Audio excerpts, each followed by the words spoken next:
Give me a good family drama anytime, especially if it's not my family. Even better if it's a family drama spanning multiple generations. The family is uber wealthy and they know how to scandal well. Come in, the Persians. Wealthy Iranian family, Iranian revolution, a crazy aunt arrested for attempted prostitution, a Romeo and Juliet style romance, and multiple midlife crisis. This is a recipe for peak entertainment, and Salam Mahloudji follows it to its finest.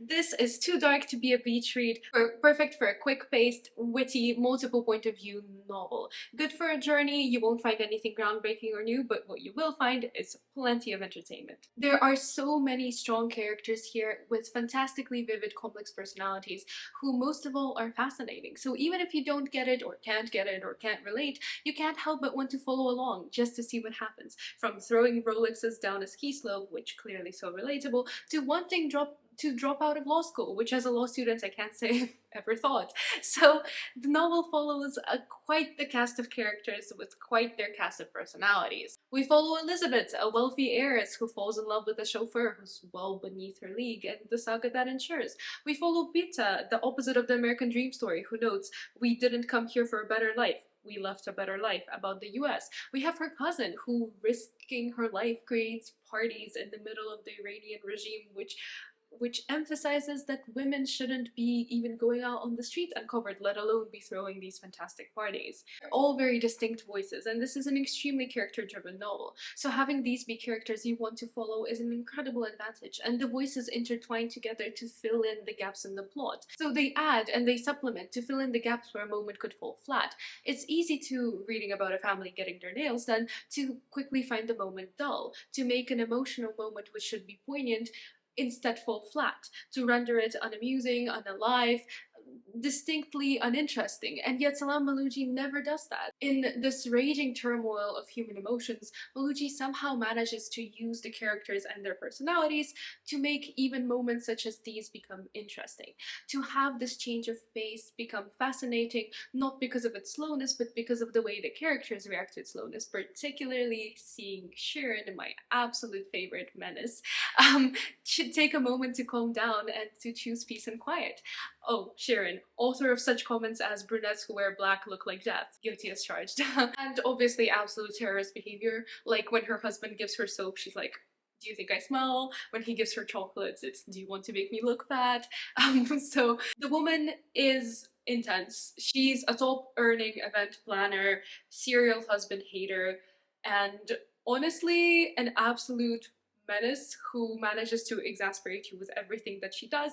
And yet how fabulous for her and for us that the other characters match her vibe, because all of them grew up with a whole bunch of family trauma, and being terrible mothers seems to run in their families. So instead of being called the Persians, you could rename this book "Being a Terrible Mother and the Consequences That Follow." But to be honest, the setting is so difficult that you just can't blame them. I mean, set against the backdrop of the Iranian Revolution, the aftermath of 9/11, in general, life rebuilding Iran, it's not a good time to be a woman in Iran who's trying to forge her own destiny, let's put it that way. And honestly, crossing borders back and forth between Iran and the US and different cultures, and even crossing borders between generations and the sort of generational differences and the cultural differences, there's a lot here. And in general, the setting is portrayed well, it's just that it can't help but pale in comparison with the characters, which for a character-driven novel is not necessarily a bad thing, but like with other character-driven novels, it's inevitably an issue that if there are characters who you don't like and there are multiple point of views, there will be sections of the book that drag. But by nature of this being a book that covers so much ground, there is less dragging here, and I think Mahloudji in general structures it well, so there are less moments in the book where you're reading about a character who you don't care as much and you're finding yourself thinking, I'm bored. I don't want to read this family drama anymore. And I think the combination of having the character voices plus commentary on wider reaching issues as a whole is a good combination. And reading this, I found that I couldn't really read all of it in one sitting. It was just a lot, but there were moments where I simply couldn't tear myself away. So it would be like I sit down and read 100 pages, I can't tear myself away, I then take a very long break, and then I come back and it's almost like I never left. And A good aspect of this book, a strong aspect from a literary sense, was I think the way that it carried on recurring themes back and forth. So there were references to events that happened earlier on, later on, there were references to dialogues, emotions that people felt. You started to understand one character only after you've read the perspective of another character, so there was a lot of interplay between both the characters and also the time. Although mostly it was linear going forward, there were a lot of points where there was a flashback at just the right moment. So timing wise, I think it was the right combination of elements to make it interesting for the reader. In short, recurring names, recurring faces, recurring issues, the visual representation of what it must be like to have your trauma come back to haunt you, as well as your moral concerns about the origins of your generational wealth. Honestly, it was like going back and back to a path and never once leaving it and the concerns behind. As Mahloudji writes, we are each the ghost of an unchosen path, and that path, winding throughout the novel as a whole, was simply one you could not stray from. It's a path that was presented well.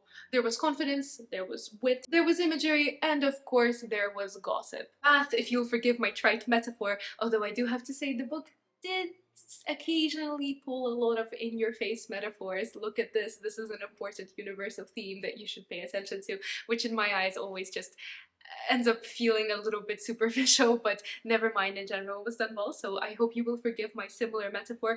But the path was surrounded by beautiful thematic forests. Themes of identity, motherhood, what it means to be a woman, what it means to be a woman in Iran, conservatism, the gaps between generations, moving forward, destinies, moral guilt, wealth. There was so much in here to unpack. So in short, because there were so many trees, let's say, in this metaphorical forest, it was occasionally difficult to know what to focus on. So as always, there was nothing novel and groundbreaking, as I mentioned in the beginning, because there was simply not enough room for us to admire every tree. But if occasionally the people walking that path, the characters were performative, especially, let's admit, my favorite Sharon, who oftentimes seemed to cause drama for no reason in a way that screamed, this is literary machinations to make the plot more interesting, they made up for it by always showing us how to appreciate the nature and the scenery around us, even if we don't have quite the time to do this ideally.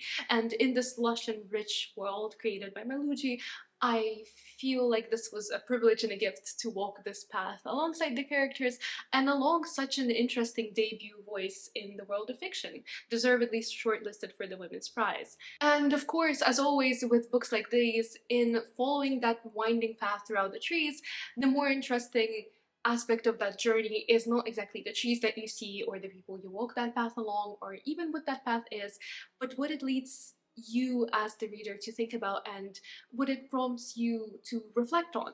And I feel like this was a novel that did that well in pushing us to confront questions that maybe we wanted to bury, or questions that maybe we thought were better left unanswered. So in general, this is a path I would urge you to walk on if you're looking for something to fill a train journey, or you're just looking for a new family drama, or you're looking for a little bit of light-hearted, but again, not quite light-hearted. There's suicide, there's like abuse, there's cheating, there's honestly like so many trigger warnings in this novel. But in general, if you're looking for something lighter about the Iranian Revolution in that period for women, and sort of a different take on it, a take from the wealthy side of people rather than focusing in on the people who had it, well, honestly, let's just say it, probably much worse on the ground in the action, who couldn't escape to a different country. So if you're looking for an alternative to crazy rich Haitians, this is something like that. Thank you as always for watching the review. I hope you enjoyed it. I hope it was helpful as an overview. Thank you for staying along with my Women's Prize for Fiction shortlist series, and I'll see you next week.